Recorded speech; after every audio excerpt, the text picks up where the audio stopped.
Dernière partie du bilan environnemental des élevages porcins, les leviers pour faire mieux. Donc plaçons-nous dans le cadre d'un élevage et je vous propose de suivre 3 indicateurs indiqués sur la droite et avec les pourcentages de réduction obtenus pour chacun. Le premier, c'est l'excrétion d'azote. Alors c'est pas vraiment un impact en tant que tel, mais c'est un précurseur d'émissions azotées qui, elles, engendrent des impacts. Le deuxième, c'est les émissions d'ammoniac. Et le troisième, ce sont les émissions de gaz à effet de serre, donc indiquées par GES. Donc, premier levier pour faire mieux, les performances techniques dont je vous parlais précédemment.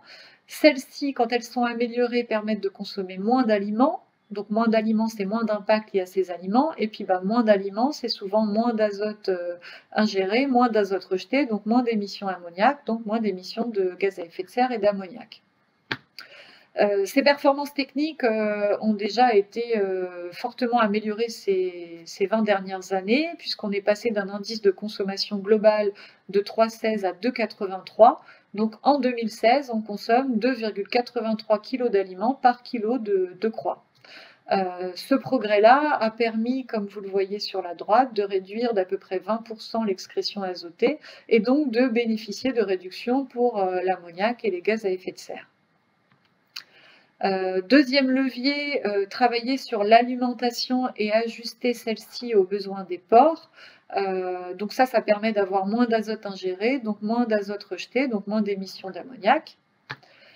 Ceci a surtout été permis par la mise en place de l'alimentation biphase, qui consiste à apporter 2 aliments successivement dans le temps pour s'adapter à l'évolution du besoin des animaux. Donc on limite le gaspillage par ce biais-là.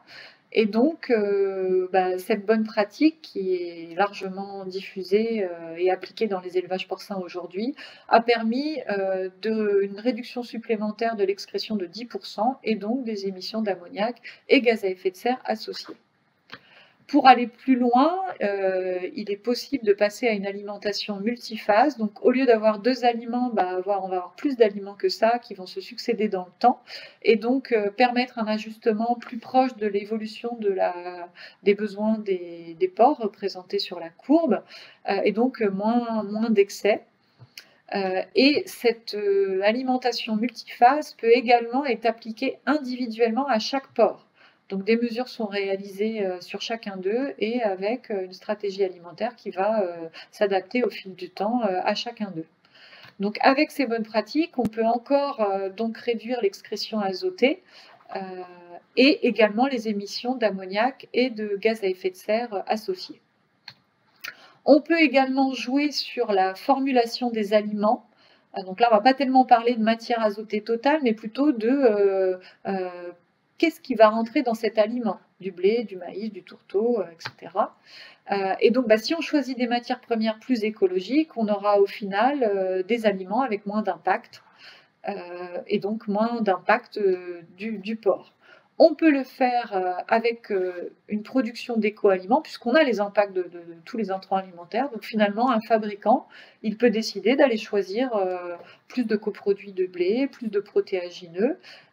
Et cette bonne pratique va surtout être efficace pour réduire les gaz à effet de serre à peu près de 10%.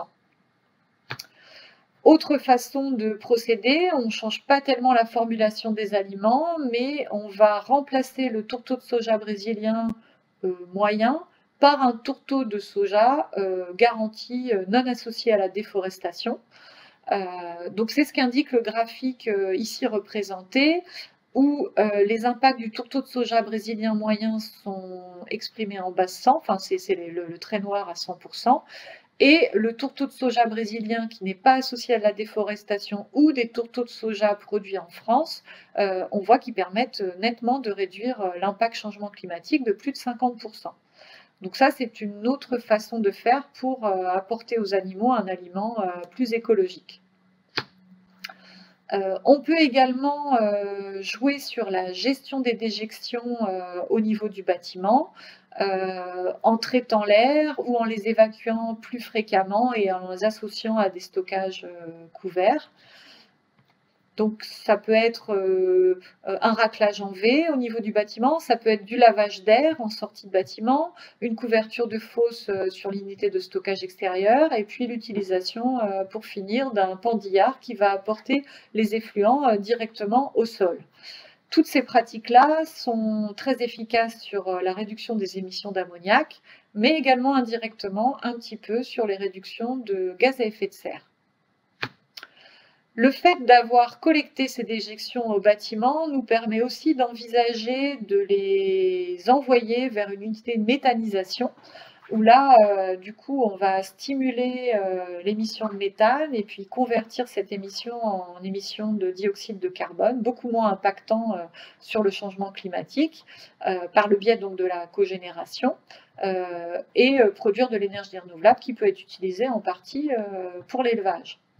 Donc ce levier-là va être surtout efficace pour les émissions de gaz à effet de serre, permettant, dans les meilleurs cas, de réduire de 50% ces émissions. Donc au final, avec toutes ces bonnes pratiques, on voit qu'on a une capacité de réduire l'excrétion azotée, les émissions d'ammoniac et les gaz à effet de serre. Toutes ces bonnes pratiques sont par ailleurs connues, décrites et présentées sous forme de fiches dans le guide des bonnes pratiques environnementales d'élevage, dont la nouvelle version vient de paraître en 2019 et donc accessible sur le site du RMT. Et puis, la filière dispose également d'un outil qui lui permet de mesurer les progrès environnementaux, et cet outil est intégré dans quelques cahiers des charges. Donc, vous avez ici représenté tous les organismes qui sont formés à son utilisation. Et donc, c'est important puisque c'est grâce à ce genre d'outils qu'on peut quantifier et attester de progrès. Il y a également une valorisation qui est possible de tous ces leviers avec le label bas carbone, donc, qui a été initié par le ministère de l'Environnement. Grâce à ce label, il y a des méthodes de calcul qui sont agréées pour quantifier des réductions de gaz à effet de serre. Ensuite, il y a des éleveurs qui peuvent s'engager dans des projets à 5 ans, dans lesquels ils envisagent de réduire leurs émissions de gaz à effet de serre. Et puis finalement, tout ce qu'ils auront pu réduire peut être connecté à une rémunération des tonnes de carbone économisées. Donc ce label bas carbone pourrait par exemple s'appuyer sur l'amélioration de performances techniques sur 5 ans. Donc je vous ai mis ici les hypothèses considérées qui sont basées sur l'observation de la gestion technico-économique les 10 précédentes années. Donc en améliorant les performances techniques de façon tendancielle dans les 5 années, on peut réduire de 1% les émissions d'équivalent CO2, mais ça correspond quand même à 80 tonnes de carbone et donc à une rémunération sur 5 ans de 2 000 € pour un élevage de 268 naisseurs engraisseurs. Si on associe cette amélioration de performance technique à une alimentation à basse teneur en protéines, en passant d'un régime en engraissement de 15,4% à 14,1% de matière azotée totale, eh bien, on arrive à 2% de réduction des émissions de CO2 et donc près de 3 500 € de rémunération pour notre élevage sur 5 ans. Si jamais l'éleveur atteste que dans ses aliments, le tourteau de soja utilisé provient de zones non déforestées et qu'on partait d'une baseline qui était à 5% d'incorporation, eh bien, on continue de réduire les émissions de CO2 et on peut avoir une rémunération sur une période de 5 ans qui approche les 9 000 €. Si l'éleveur poursuit son amélioration et donc décide de réduire ses émissions d'ammoniac, il réduit indirectement les émissions de gaz à effet de serre et donc il peut justifier d'une rémunération de 10 000 €. Et si jamais il prend comme autre option de plutôt mettre tous ses effluents dans une fosse avec une couverture nénuphar, donc il va convertir les émissions de méthane en émissions de CO2, et bien là il va réduire de façon beaucoup plus efficace ses émissions en CO2 et donc pouvoir accéder à des rémunérations jusqu'à 50 000 € pour les 5 années. Donc en conclusion, on voit qu'il y a de nombreux leviers, qu'il y a d'importantes réductions d'impact qui sont déjà réalisées, que par contre de nouvelles réductions sont possibles, alors certaines effectivement liées avec des investissements, hein. Mais finalement la filière elle est équipée pour avancer, elle a une connaissance des bonnes pratiques environnementales d'élevage, elle a un outil d'évaluation des performances environnementales avec JEEP et elle a des opportunités de valorisation des efforts qui est à saisir, qui sont à saisir, pardon, avec le label bas carbone, hein, mais qui nécessite préalablement une labellisation de JEEP, et pourquoi pas la haute valeur environnementale, même si pour le moment la méthodologie est peu sensible aux leviers spécifiques de l'atelier porcin. Je vous remercie de votre attention.